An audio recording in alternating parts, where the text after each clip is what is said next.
दोस्तों सबको पता है कि 1 अप्रैल से फाइनेंशियल ईयर स्टार्ट होता है और 31 मार्च को खत्म होता है। कब होता है? 31 मार्च को। अब जो भाई साहब हमारा जो न्यू फाइनेंशियल ईयर स्टार्ट हुआ है उसमें बहुत सारे बदलाव किए गए हैं आरबीआई द्वारा, ठीक है। और जो हमारी फाइनेंस मिनिस्टर निर्मला सीतारमण है उनके द्वारा भी बहुत कुछ बदलाव किया गया है। अगर आप ये वीडियो कंप्लीट नहीं देखते हो तो बहुत बुरा में फंसोगे। अब मैं ऐसा क्यों बोला हूँ, अगर आप लोग पैसा जमा करते हो, क्या करते हो भाई साहब, डिपॉजिट करते हो, ठीक है, डिपॉजिट करते हो तो आप लोग उसको विड्रॉल नहीं कर पाओगे, ठीक है। मैं यहाँ पे अगर आप लोग डिपॉजिट करते हो तो भी फंसोगे, अगर आप लोग उसको विड्रॉल करते हो तो भी फंसोगे। आपको अगर हम पैसा जमा ना करें, पैसा निकालें ना, तो ये कौन सा रूल नया लागू हो गया? पूरा वीडियो देखो, सब कुछ समझ में आएगा। आपको डिटेल में समझाऊंगा, स्टेप बाय स्टेप गाइड करूंगा, ठीक है। यहाँ देखिए मैं पूरा आपको समझाऊंगा इस तरीके से, ठीक है। इस तरीके से नया रूल लागू हुआ है यूपीआई कैश विड्रॉल के ऊपर, ठीक है। सोशल मीडिया, आपको अगर सोशल मीडिया से हमारा क्या लेना देना है तो अभी रुक जाइए, अभी आपको सब कुछ पता चलेगा। अब यहाँ पे देखिए पेन कोड इंपॉर्टेंस, ठीक है भाई साहब। और जो कैश डिपॉजिट एंड विड्रॉल और जो एफडी है, अगर आप लोग एफडी भी बनवाते हो तो उसके लिए भी तैयार है दोस्तों। एफडी से भी आपका कुछ मामला गड़बड़ाएगा, ठीक है। और जो डिजिटल स्कैम होता है उसके बारे में हम समझेंगे। करंट अकाउंट होता है, सेविंग अकाउंट होता है, और इसे यहाँ पे मैं एक भूल गया, जीरो बैलेंस, ठीक है। यहाँ पे मैं लिख देता हूँ जीरो बैलेंस, ठीक है। अब चलिए वीडियो को शुरू करते हैं। जीरो बैलेंस अकाउंट के बारे में बात करेंगे हम, इनके बारे में बात करेंगे, हर एक पॉइंट के बारे में हम डिटेल में एक्सप्लेन करेंगे, ठीक है। उससे पहले अगर आप चैनल पहली बार तो सब्सक्राइब कर लीजिए, साथ ही में बेल आइकन को प्रेस कर लीजिए, क्योंकि यहाँ पे आपको ऐसा ही कंटेंट मिलता रहेगा जहाँ पर आपको आसान से आसान भाषा में समझाया जाता है कि नया नियम कौन सा लागू हुआ है और वो कैसे हमारे ऊपर इम्पैक्ट पड़ेगा, सब कुछ समझाऊंगा डिटेल में, ठीक है। पहले आ जाते हैं हम यूपीआई कैश विड्रॉल के ऊपर। सपोज दोस्तों आपका एचडीएफसी में बैंक है, ठीक है। किसमें? एचडीएफसी में अकाउंट है, एचडीएफसी में आपका अकाउंट है। आप सबको पता है कि जो एचडीएफसी का एटीएम मिलता है, ठीक, एटीएम मिलता है, उससे आप लोग 5 ट्रांजेक्शन फ्री है, ठीक है। 5 ट्रांजेक्शन फ्री है। अगर आप लोग एचडीएफसी के एटीएम में जाते हो, कार्ड से स्वाइप करके पैसा रिसीव करते हो तो 5 ट्रांजेक्शन फ्री है, वो भी नॉन मेट्रो में। अगर आप लोग मेट्रो शहर में भाई साहब विड्रॉल करते हो तो उसमें आपका 3 है, ठीक है। 3 आप विड्रॉल कर सकते हो फ्री में। अब उसी के साथ जो दोस्तों, ये तो सबको पता है कि हाँ 5 था अब 3 हो गया है, वो तो कॉमन सी बात है, ये तो सबको पता है। लेकिन अब कुछ बैंक में क्या था, कुछ एटीएम मशीन में क्या था कि यूपीआई कैश, ठीक ना, क्या करते थे, अपना गूगल पे फोन पे एप्लीकेशन ओपन करते थे, एटीएम मशीन में जाते थे, वहाँ पे यूपीआई कैश वाला ऑप्शन रहता था, उस क्यूआर कोड को स्कैन करके हम पेमेंट करके अपना कैश विड्रॉल करते थे, उसमें कोई चार्ज नहीं था। लेकिन दोस्तों अब नियम बदल गया। अब ये जो आपका आपको जो 3 एटीएम विड्रॉल फ्री मिलता था, अब इसमें यूपीआई कैश वाला भी काउंट होगा। सपोज मान लीजिए आपने 3 बार यूपीआई का इस्तेमाल करके कैश विड्रॉल कर लिया, 2 बार, ठीक है, और 3 बार आपने एटीएम से विड्रॉल कर लिया, तो 5 आपका कंप्लीट हो गया। 5 आपका कंप्लीट हो गया। इसके बाद अगर आप लोग कैश निकालते हो, चाहे यूपीआई से क्यूआर कोड को स्कैन करके, चाहे आप लोग एटीएम को स्वाइप करके पैसा निकालते हो, ठीक ना, फिर उसके बाद दोस्तों आपसे 23 रुपए का पर ट्रांजेक्शन प्लस 18% नहीं, प्लस जीएसटी, ठीक है, जीएसटी चार्ज किया जाएगा। मतलब पर ट्रांजेक्शन पे 23 रुपए आपसे चार्ज ले जाएंगे, अगर आप लोग यूपीआई कैश क्यूआर कोड वाला लिमिट भी क्रॉस कर दिया है और जो आपको 3 मिलता है उसको भी, ठीक है। तो ये आपको पता रहना चाहिए दोस्तों, ये हो गया, ठीक है। अगर कोई डाउट होता है तो कमेंट करना, आपको रिप्लाई जरूर मिलेगा। एक बार मैं आपको फिर से डिटेल में एक्सप्लेन करता हूँ। सपोज मान लीजिए आपको एटीएम से पैसा विड्रॉल करना है, ठीक है, उसमें आपको 5 ट्रांजेक्शन फ्री मिलता था, जिसमें अब आपका जो यूपीआई कैश क्यूआर कोड वाला था वो भी काउंट किया जाएगा। अगर आप लोग चाहे गूगल पे से पेमेंट करके कैश निकालिए, चाहे आप लोग एटीएम कार्ड से कैश निकालिए, वो सबका काउंट करेगा, सब काउंट हो जाएगा। अगर महीने में 5 हो गया है, ठीक है, 5 हो गया है तो भाई साहब आपका कंप्लीट हो गया। फिर उसके बाद अगर आप लोग एटीएम से चाहे यूपीआई कैश से क्यूआर कोड से पेमेंट कैसे निकालते हो तो उसके लिए आपसे 23 रुपए का चार्ज लिया जाएगा।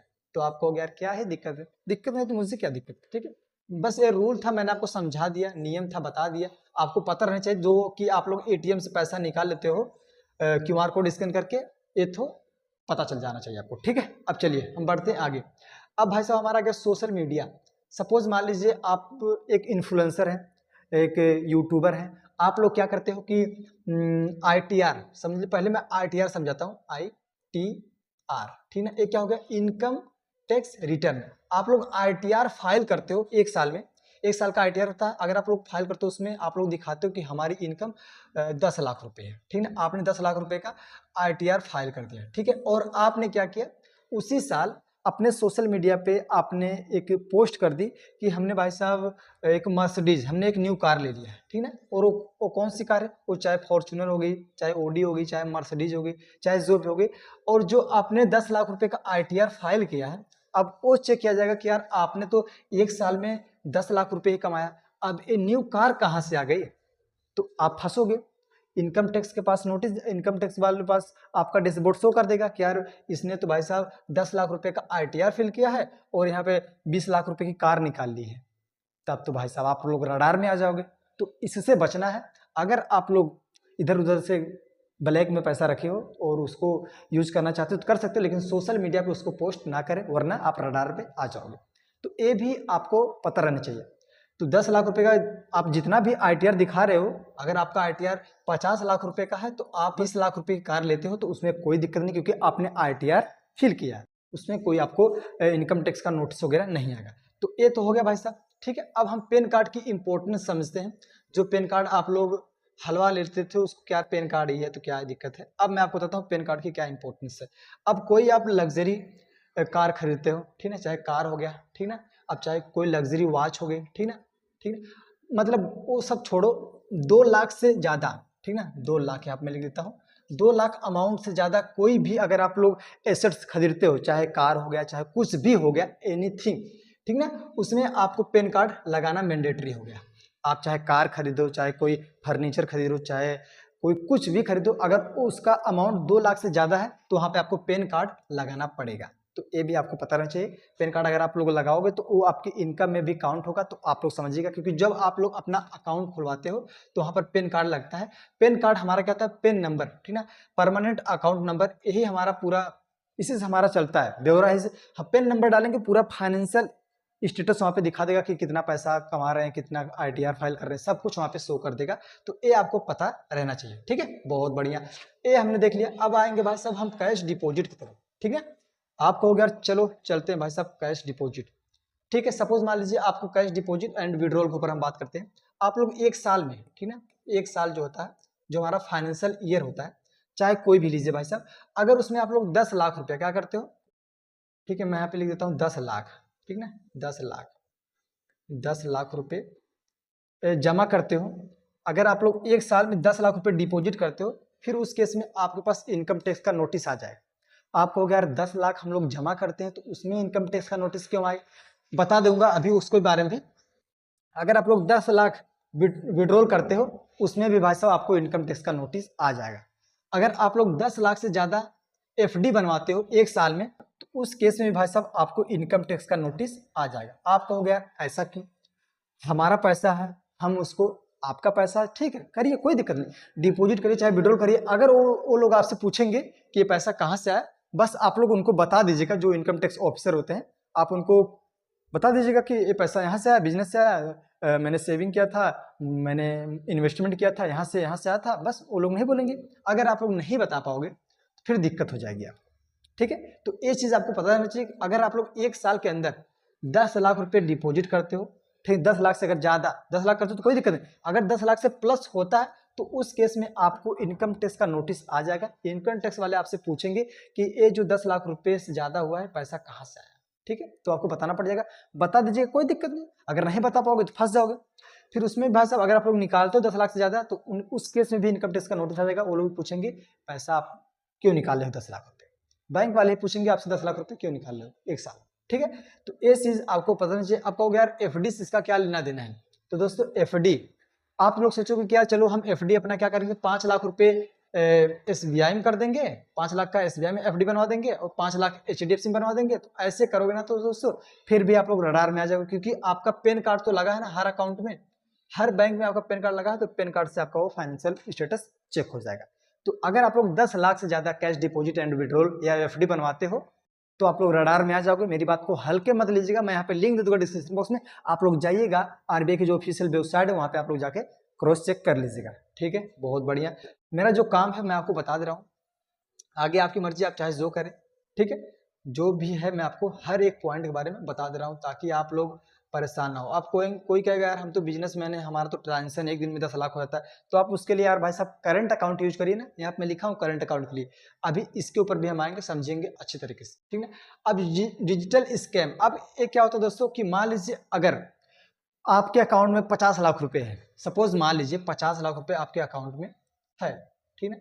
अब कोई आप सब फ्रॉड कर देता है, ये आपका 50 लाख रुपए उड़ा देता है, ठीक ना, मतलब निकाल लेता है फ्रॉड तरीके से, तो भाई साहब आपको आरबीआई के द्वारा 85% मिलेगा। जो 50 लाख का 85% होता है वो आपको मिलेगा, लेकिन एक बार ही मिलेगा, ठीक ना। और उसमें बताया भी जाएगा कि आपका कैसे क्या हुआ है, और आपको समझाया भी जाएगा कि एक बार हो गया, अब अगर दोबारा होगा तो उसके लिए आरबीआई जिम्मेदार नहीं होगा। अगर हो जाता है तो 85%, 50 लाख का 85% कर लीजिएगा, जितना भी अमाउंट होगा उतना आपको मिलेगा। चाहे 1 करोड़ है, ठीक ना, 1 करोड़ है, 1 करोड़ में से आपका 85% कर लीजिए, उतना आपको आरबीआई द्वारा मिलेगा, उतना पैसा, अगर आपका पैसा आपके बैंक अकाउंट से उड़ा दिया जाता है। ये आपको पता रहना चाहिए दोस्तों, ठीक है। बहुत बढ़िया, ये भी हमने समझ लिया। अब हम देखते हैं, ठीक है, स्टेप बाय स्टेप गाइड करते हैं आपको करंट अकाउंट के बारे में, कि अगर आप लोग करंट अकाउंट खुलवाए हो, उससे आप लोग 1 साल में कितना भाई साहब, 1 ईयर में, ठीक है, 1 ईयर में 50 लाख रुपए, 50 लाख रुपए डिपॉजिट करते हो या 50 लाख से ज्यादा विड्रॉल करते हो, तो उस केस में भी इनकम टैक्स का नोटिस आपको आ सकता है। तो आप लोग अगर करंट अकाउंट यूज करते हो तो करंट अकाउंट में भाई साहब आप लोग 50 लाख से ज्यादा डिपॉजिट नहीं कर सकते हो, 50 लाख से ज्यादा आप लोग उससे विड्रॉल नहीं कर सकते हो, ये आपको पता रहना चाहिए। 1 साल की मैं बात कर, ठीक है, 1 साल की बात कर रहा हूं। अगर आप लोग करते हो तो करिए, लेकिन अगर इनकम टैक्स ऑफिसर आपसे पूछेंगे कि ये पैसा कहाँ गया, कैसे आया, तो आपको बताना पड़ेगा, ठीक है। ये चीजें हो गई, बहुत बढ़िया, हमने इसको भी समझ लिया। तो जो भी है मैं आपको बता दे रहा हूँ, अगर जो आपको गलत लग रहा होगा तो आप लोग उसको जाके आरबीआई की जो ऑफिशियल वेबसाइट होती है उसके ऊपर जाके उसको चेक कर सकते हो, ठीक है। अब हम आते हैं सेविंग अकाउंट में, ठीक है। अगर आप लोग सेविंग अकाउंट आपका है और उसमें आप लोग क्या करते हो, 10 लाख से ज्यादा डिपॉजिट करते हो 1 साल में, ठीक है, 1 ईयर में, ठीक है, 1 ईयर में 10 लाख से ज्यादा उसमें डिपॉजिट कर देते हो, 10 लाख प्लस कर देते हो, तो उस केस में भी इनकम टैक्स का नोटिस आपको आ जाएगा। लेकिन अगर आप लोग विड्रॉल करते हो, ठीक है, आपका सेविंग अकाउंट है, उसमें अगर आप लोग 10 लाख से ज्यादा विड्रॉल करते हो तो कोई दिक्कत नहीं आपको। यार अभी तो आप बोल रहे थे कैश डिपॉजिट एंड विड्रॉल में प्रॉब्लम आ जाएगी और यहाँ पे हम लोग निकालेंगे तो कोई दिक्कत नहीं होगी, आप दो बात कर रहे हो। तो दोस्तों सपोज मान लीजिए कोई पर्सन है जो कि 80 साल का, ठीक है, अब वो 25 साल का था तब से वो अर्निंग कर रहा है, अब वो हर साल 5 लाख कमा रहा है, हर साल 6 लाख कमा रहा है, हर साल 7 लाख कमा रहा है, तो अगर भाई साहब उसको पैसे की अर्जेंट हो गई तो वो पैसा तो निकालेगा ही, क्योंकि वो 80 साल का हो गया, वो 25 साल का था तब से वो अर्निंग कर रहा है। तो अगर उसको पैसे की जरूरत हो गई, जो ये इनकम है 7 लाख 6 लाख 8 लाख, वो इनकम टैक्स के स्लैब में भी नहीं आती है, तो वो जो 25 साल का 80 साल का हो गया, अगर उसका कितना हो गया, मान लीजिए 50 लाख हो गया, अगर उसको 40 लाख विड्रॉल करना है तो वो आसानी से कर सकता है, उसके लिए कोई नोटिस वगैरह नहीं आएगा। तो ये चीज भी आपको पता रहना चाहिए। हाँ, अगर आप लोग अभी रिसेंट में आपका जल्द ही अकाउंट खुला है, ठीक है, और अभी से इसमें आप लोग इतना बड़ा बड़ा ट्रांजेक्शन कर रहे हो, तो पूछेगा ना इनकम टैक्स ऑफिसर कि ये पैसा क्यों आ रहा है। अब देखिए ऐसा क्यों हो रहा है, मैं आपको 100 बात की एक बात बता दे रहा हूँ दोस्तों, जो स्कैमर है, ये जो स्कैमर है, ठीक है, जो स्कैमर है इन्हीं के लिए ऐसा हो रहा है। ये लोग क्या करते हैं कि किसी किसी का अकाउंट से 1 करोड़ उड़ा देंगे, 1 करोड़, किसी का अकाउंट से 10 करोड़ उड़ा देंगे, ठीक ना। अब ये जो उड़ाते हैं पैसा वो क्या करते हैं, ट्रांसफर करते हैं, ठीक ना, वो ट्रांसफर कर देंगे किसी का अकाउंट में 50 लाख, किसी का अकाउंट में 60 लाख, ठीक ना। अब कहीं पर जमा कर देंगे, कहीं से निकाल के इधर से उधर कर देंगे। अब जब अकाउंट में आपका डिपॉजिट होगा ना, तब वो पूछेंगे कि ये पैसा कहाँ से आया, ठीक ना, उनके लिए मेन करके, ठीक ना। आप और हमारे लिए तो कुछ नहीं, अगर आप लोग एक साधारण इंसान है, हम लोग फ्रॉड वराड नहीं करते हैं, तो हमारे लिए कुछ भी नहीं है, ठीक है। 20 लाख निकालो, 20 लाख जमा करो, कोई दिक्कत नहीं, लेकिन आपको जवाब देना पड़ेगा अगर आप रडार में आते हो तो, ठीक है। बस अगर ये जो स्कैमर है इनके पास तो कुछ नहीं बता पाएंगे ही नहीं दोस्तों। अगर आपके पास ब्लैक पैसा है, आप बता पाओगे कि मेरे पास पैसा कहाँ से आया है, तो बस वही बात होगी। अगर आपके पास व्हाइट मनी है तो आप लोग बता पाओगे हाँ पैसा इधर से उधर से आया है, बस बात खत्म। अगर नहीं बता पाओगे तो आप फंस गए हो। तो ये था कंप्लीट नॉलेज, मैंने आपको दे दिया जो भी 1 अप्रैल से लागू हुआ है, ठीक है। अगर कोई डाउट रहता तो कमेंट करना। और मैंने यहाँ पे लिखा था जीरो बैलेंस, ठीक है, यहाँ पे मैंने लिखा था 8वें में जीरो बैलेंस में क्या आपको फैसिलिटी मिलती है। अगर आपका जीरो बैलेंस अकाउंट है तो आपको प्रायोरिटी अच्छी मिलेगी। पहले क्या होता था, अगर आप लोग बैंक में जाते थे तो आपको उतना अच्छा खासा सर्विसेज नहीं मिलता था, लेकिन आपको हर एक चीज़ फ्री मिलेगा, ठीक ना, हर एक चीज़ फ्री मिलेगा अगर आपका जीरो बैलेंस अकाउंट है। और आपको बैंक में जाओगे तो आपको अच्छी सर्विसेज भी मिलेंगी। अगर ऐसा नहीं होता तो आप लोग कंप्लेन कर दीजिएगा आरबीआई के ऑफिशियल वेबसाइट पे जाके कि ये बैंक है हमारे साथ ऐसा बिहेव कर रहा है, तो उसके साथ इमीडिएटली एक्शन लिया जाएगा। तो ये था कंप्लीट रिव्यू, मैंने आपको कर दिया। अगर कोई डाउट रहता है तो कमेंट करिए, कमेंट आप लोग कमेंट करोगे मैं आपको तुरंत रिप्लाई दे दूंगा बस। तो आज के लिए बस इतना ही, मिलेंगे आपसे एक नए वीडियो में। तो जय हिंद, वंदे मातरम।